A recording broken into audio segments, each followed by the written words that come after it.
بسم الله الرحمن الرحيم ياسين والقرآن الحكيم إنك لمن المرسلين على صراط مستقيم تنزيل العزيز الرحيم لتنذر قوما ما أنذر آباؤهم فهم غافلون لقد حق القول على أكثرهم فهم لا يؤمنون إنا جعلنا في أعناقهم أغلالا فهي إلى الأذقان فهم مقمحون وجعلنا من بين أيديهم سدا ومن خلفهم سدا فأغشيناهم فهم لا يبصرون وسواء عليهم أأنذرتهم أم لم تنذرهم لا يؤمنون إنما تنذر من اتبع الذكر وخشي الرحمن بالغيب فبشره بمغفرة وأجر كريم إنا نحن نحيي الموتى ونكتب ما قدموا وآثارهم وكل شيء أحصيناه في إمام مبين واضرب لهم مثلا أصحاب القرية إذ جاءها المرسلون إذ أرسلنا إليهم 2 فكذبوهما فعززنا بثالث فقالوا إنا إليكم مرسلون قالوا ما أنتم إلا بشر مثلنا وما أنزل الرحمن من شيء إن أنتم إلا تكذبون قالوا ربنا يعلم إنا إليكم لمرسلون وما علينا إلا البلاغ المبين قالوا إنا تطيرنا بكم لئن لم تنتهوا لنرجمنكم وليمسنكم منا عذاب أليم قالوا طائركم معكم أئن ذكرتم بل أنتم قوم مسرفون وجاء من أقصى المدينة رجل يسعى قال يا قوم اتبعوا المرسلين اتبعوا من لا يسألكم أجرا وهم مهتدون وما لي لا أعبد الذي فطرني وإليه ترجعون أأتخذ من دونه آلهة إن يردني الرحمن بدر لا تغن عني شفاعتهم شيئا ولا ينقذون إني إذا لفي ضلال مبين إني آمنت بربكم فاسمعون قيل ادخل الجنة الجنة قال يا ليت قومي يعلمون بما غفر لي ربي وجعلني من المكرمين وما أنزلنا على قومه من بعده من جود من السماء وما كنا منزلين إن كانت إلا صيحة واحدة فإذا هم خامدون يا حسرة على العباد ما يأتيهم من رسول إلا كانوا به يستهزئون أولم يروا كم أهلكنا قبلهم من القرون أنهم إليهم لا يرجعون فإن كل لما جميع لدينا محضرون فآية لهم الأرض الميتة أحييناها وأخرجنا منها حبا فمنه يأكلون وجعلنا فيها جنات من نخيل وأعناب وفجرنا فيها من العيون ليأكلوا من ثمره وما عملته أيديهم أفلا يشكرون سبحان الذي خلق الأزواج كلها مما تنبت الأرض ومن أنفسهم ومما لا يعلمون وآية لهم الليل نسلخ منه النهار فإذا هم مظلمون والشمس تجري لمستقر لها ذلك تقدير العزيز العليم والقمر قدرناه منازل حتى عاد كالعرجون القديم لا الشمس ينبغي لها أن تدرك القمر ولا الليل سابق النهار وكل في فلك يسبحون فآية لكم أنا حملنا ذريتهم في الفلك المشحون وخلقنا لهم من مثله ما يركبون وإن نشأ نغرقهم فلا صريخ لهم ولا هم ينقذون إلا رحمة منا ومتاعا إلى حين وإذا قيل لهم اتقوا ما بين أيديكم وما خلفكم لعلكم ترحمون وما تأتيهم من آية من آيات ربهم إلا كانوا عنها معرضين وإذا قيل لهم أنفقوا مما رزقكم الله قال الذين كفروا للذين آمنوا أنطعم من لو يشاء الله أطعمه إن أنتم إلا في ضلال مبين ويقولون متى هذا البعد إن كنتم صادقين ما ينظرون إلا صيحة واحدة تأخذهم وهم يخصمون فلا يستطيعون توصية ولا إلى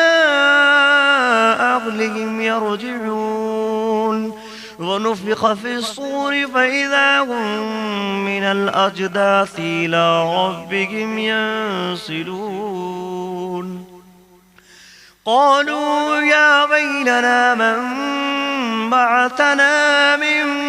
مرقدنا هذا ما بعد الرحمن وصدق المرسلون إن كانت إلا صيحة واحدة فإذا هم جميع لدينا محضرون فاليوم لا تظلم نفس شيئا ولا تجزون إلا ما كنتم تعملون إن أصحاب الجنة اليوم في شغل فاكهون هم وأزواجهم في ظلال على الأرائك متكئون لهم فيها فاكهة ولهم ما يدعون سلام قولا من رب رحيم وامتازوا أيها المجرمون ألم أعهد إليكم يا بني آدم ألا تعبدوا الشيطان إنه لكم عدو مبين وأن اعبدوني هذا صراط مستقيم ولقد أضل منكم جبلا كثيرا أفلم تكونوا تعقلون هذه جهنم التي كنتم توعدون اصلوها اليوم بما كنتم تكفرون اليوم نختم على أفواههم وتكلمنا أيديهم وتشهد أرجلهم بما كانوا يكسبون ولو نشاء لتمسنا على أعينهم فاستبقوا الصراط فأنى يبصرون ولو نشاء لمسخناهم على مكانتهم فما استطاعوا مضيا ولا يرجعون ومن نعمره ننكس في الخلق أفلا يعقلون وما علمناه الشعر وما ينبغي له إن هو إلا ذكر وقرآن مبين لينذر من كان حيا ويحق القول على الكافرين أولم يروا أنا خلقنا لهم مما عملت أيدينا أنعاما فهم لها مالكون وظللناها لهم فمنها ركوبهم ومنها يأكلون ولهم فيها منافع ومشارب أفلا يشكرون واتخذوا من دون الله آلهة لعلهم ينصرون لا يستطيعون نصرهم وهم لهم جند محضرون فلا يحزنك قولهم إنا نعلم ما يسرون وما يعلنون أولم ير الإنسان أنا خلقناه من نطفة فإذا هو خصيم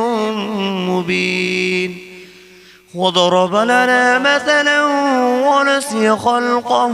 قال من يحيي العظام وهي رميم قل يحييها الذي أنشأها أول مرة وهو بكل خلق عليم الذي جعل لكم من الشجر الأخضر نارا نارا فإذا أنتم منه توقدون أوليس الذي خلق السماوات والأرض بقادر على أن يخلق مثلهم بلى وهو الخلاق العليم إنما أمره إذا أراد شيئا أن يقول له كن فيكون فسبحان الذي بيده ملكوت كل شيء وإليه ترجعون بسم الله الرحمن الرحيم ياسين والقرآن الحكيم إنك لمن المرسلين على صراط مستقيم تنزيل العزيز الرحيم لتنذر قوما ما أنذر آباؤهم فهم غافلون لقد حق القول على أكثرهم فهم لا يؤمنون إنا جعلنا في أعناقهم أغلالا فهي إلى الأذقان فهم مقمحون وجعلنا من بين أيديهم سدا ومن خلفهم سدا فأغشيناهم فهم لا يبصرون وسواء عليهم أأنذرتهم أم لم تنذرهم لا يؤمنون إنما تنذر من اتبع الذكر وخشي الرحمن بالغيب فبشره بمغفرة وأجر كريم إنا نحن نحيي الموتى ونكتب ما قدموا وآثارهم وكل شيء أحصيناه في إمام مبين واضرب لهم مثلا أصحاب القرية إذ جاءها المرسلون إذ أرسلنا إليهم 2 فكذبوهما فعززنا بثالث فقالوا إنا إليكم مرسلون قالوا ما أنتم إلا بشر مثلنا وما أنزل الرحمن من شيء إن أنتم إلا تكذبون قالوا ربنا يعلم إنا إليكم لمرسلون وما علينا إلا البلاغ المبين قالوا إنا تطيرنا بكم لئن لم تنتهوا لنرجمنكم وليمسنكم منا عذاب أليم قالوا طائركم معكم أئن ذكرتم بل أنتم قوم مسرفون وجاء من أقصى المدينة رجل يسعى قال يا قوم اتبعوا المرسلين اتبعوا من لا يسألكم أجرا وهم مهتدون وما لي لا أعبد الذي فطرني وإليه ترجعون أأتخذ من دونه آلهة إن يردني الرحمن بدر لا تغن عني شفاعتهم شيئا ولا ينقذون إني إذا لفي ضلال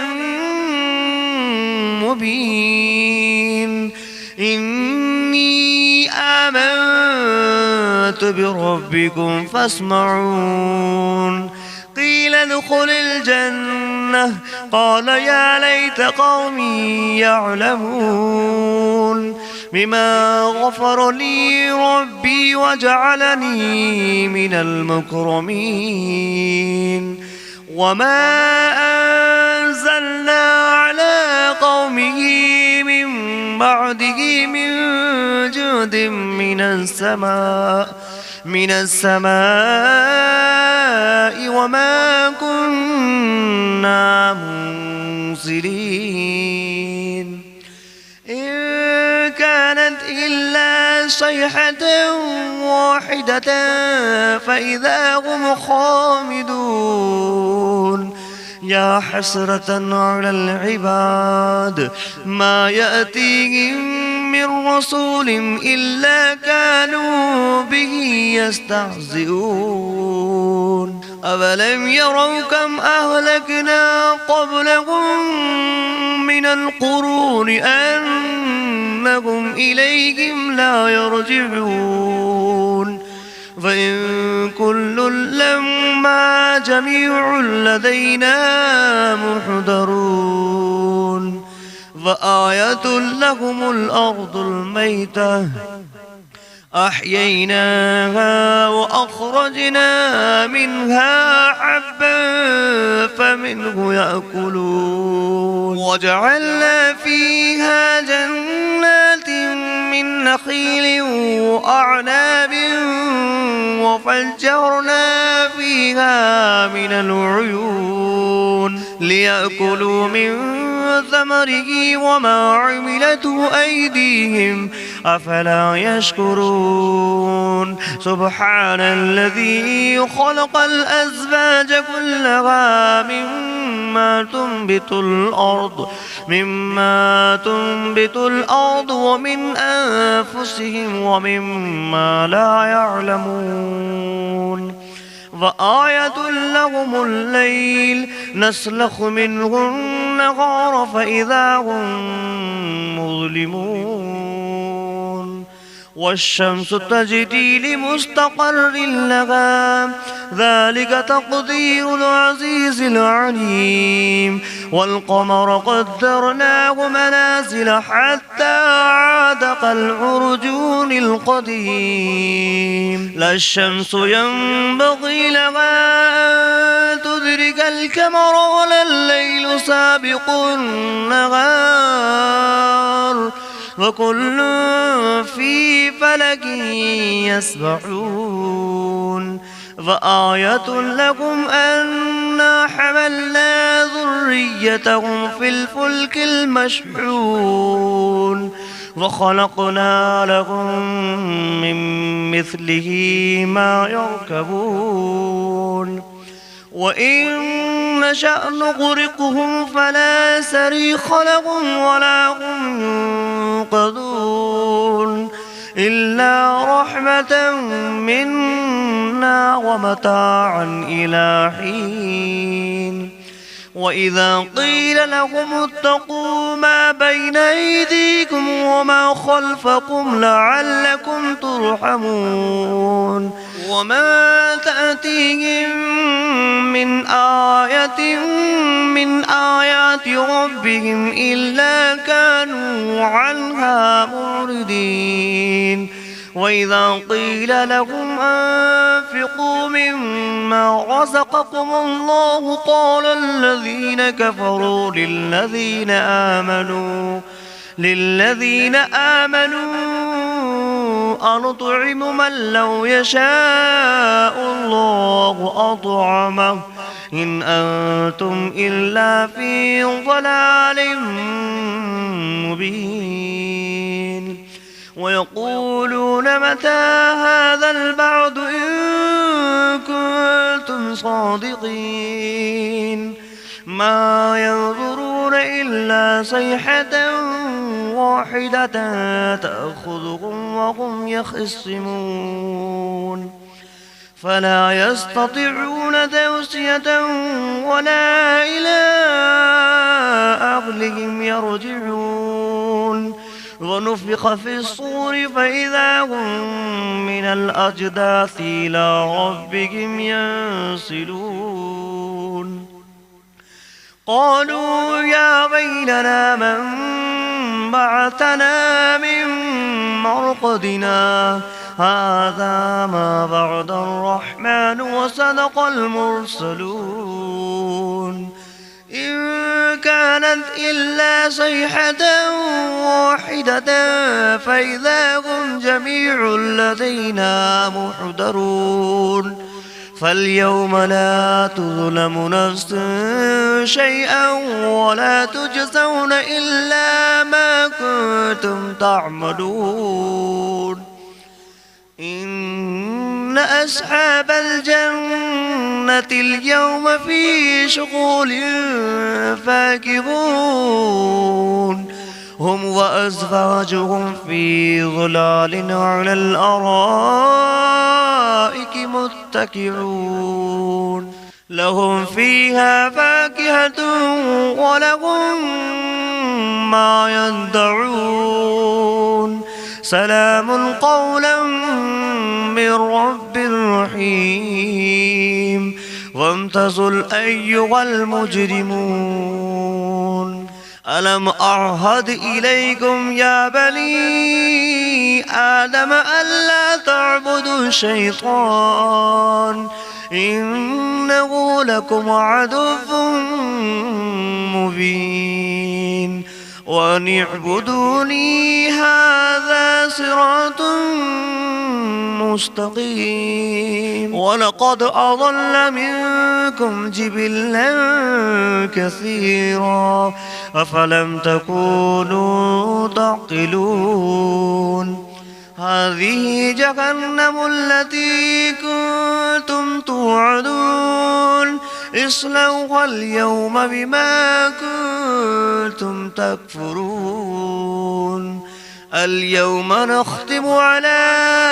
أفواههم وتكلمنا أيديهم وتشهد أرجلهم بما كانوا يكسبون ولو نشاء لتمسنا على أعينهم فاستبقوا الصراط فأنى يبصرون ولو نشاء لمسخناهم على مكانتهم فما استطاعوا مضيا ولا يرجعون ومن نعمره ننكسه في الخلق أفلا يعقلون وما علمناه الشعر وما ينبغي له إن هو إلا ذكر وقرآن مبين لينذر من كان حيا ويحق القول على الكافرين أولم يروا أنا خلقنا لهم مما عملت أيدينا أنعاما فهم لها مالكون وظللناها لهم فمنها ركوبهم ومنها يأكلون ولهم فيها منافع ومشارب أفلا يشكرون واتخذوا من دون الله آلهة لعلهم ينصرون لا يستطيعون نصرهم وهم لهم جند محضرون فلا يحزنك قولهم إنا نعلم ما يسرون وما يعلنون أولم ير الإنسان أنا خلقناه من نطفة فإذا هو خصيم مبين وضرب لنا مثلا ونسي خلقه قال من يحيي العظام وهي رميم قل يحييها الذي أنشأها أول مرة وهو بكل خلق عليم الذي جعل لكم من الشجر الأخضر نارا فإذا أنتم منه توقدون أوليس الذي خلق السماوات والأرض بقادر على أن يخلق مثلهم بلى وهو الخلاق العليم إنما أمره إذا أراد شيئا أن يقول له كن فيكون فسبحان الذي بيده ملكوت كل شيء وإليه ترجعون. بسم الله الرحمن الرحيم. الرحمن علم القرآن خلق الإنسان علمه البيان الشمس والقمر بحسبان والنجم والشجر يسجدان والسماء رفعها ووضع الميزان ألا تطغوا في الميزان وأقيموا الوزن بالقسط ولا تخسروا الميزان والأرض وضعها للأنام فيها فاكهة والنخل ذات الأكمام والحب ذو العصف والريحان فبأي آلاء ربكما تكذبان خلق الإنسان من صلصال كالفخار وخلق الجان من مارج من نار فبأي آلاء ربكما تكذبان رب المشرقين ورب المغربين فبأي آلاء ربكما تكذبان مرج البحرين يلتقيان بينهما برزخ لا يبغيان فبأي آلاء ربكما تكذبان يخرج منهما اللؤلؤ والمرجان فبأي آلاء ربكما تكذبان وله الجوار المنشآت في البحر كالأعلام فبأي آلاء ربكما تكذبان كل من عليها فان ويبقى وجه ربك ذو الجلال والإكرام فبأي آلاء ربكما تكذبان يسأله من في السماوات والأرض كل يوم هو في شأن فبأي آلاء ربكما تكذبان سنفرغ لكم أيها الثقلان فبأي آلاء ربكما تكذبان يا معشر الجن والإنس إن استطعتم أن تنفذوا من أقطار السماوات والأرض فانفذوا لا تنفذون إلا بسلطان فبأي آلاء ربكما تكذبان يرسل عليكما شواظ من نار ونحاس فلا تنتصران فبأي آلاء ربكما تكذبان فإذا انشقت السماء فكانت وردة كالدهان فبأي آلاء ربكما تكذبان فيومئذ لا يسأل عن ذنبه إنس ولا جان فبأي آلاء ربكما تكذبان يعرف المجرمون بسيماهم فيؤخذ بالنواسي والأقدام فبأي آلاء ربكما تكذبان هذه جهنم التي يكذب بها المجرمون يطوفون بينها وبين حميم آن فبأي آلاء ربكما تكذبان ولمن خاف مقام ربه جنتان فبأي آلاء ربكما تكذبان ذواتا أفنان فبأي آلاء ربكما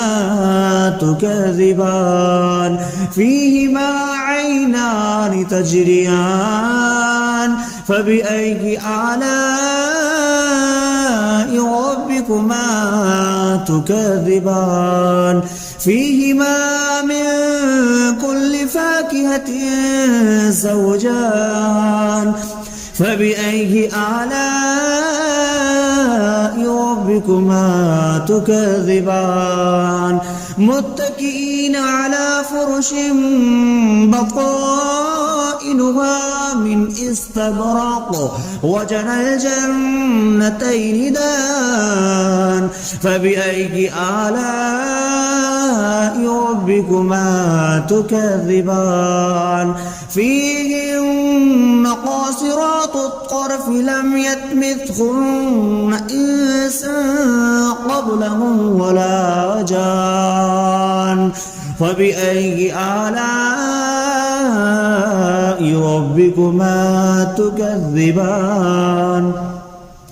كأنهن الياقوت والمرجان فبأي آلاء ربكما تكذبان هل جزاء الإحسان إلا الإحسان فبأي آلاء ربكما تكذبان ومن دونهما جنتان فبأي آلاء ربكما تكذبان مدهامتان فبأي آلاء ربكما تكذبان فيهما عينان نضختان فبأي آلاء ربكما تكذبان فيهما فاكهة ونخل والرمان فبأي آلاء ربكما تكذبان فيهن خيرات حسان فبأي آلاء ربكما تكذبان حور مقصورات في الخيام فبأي آلاء ربكما تكذبان لم يطمثهن إنس قبلهم ولا جان فبأي آلاء ربكما تكذبان متكئين على رفرف خضر وعبقري حسان فبأي آلاء ربكما تكذبان تبارك اسم ربك ذي الجلال والإكرام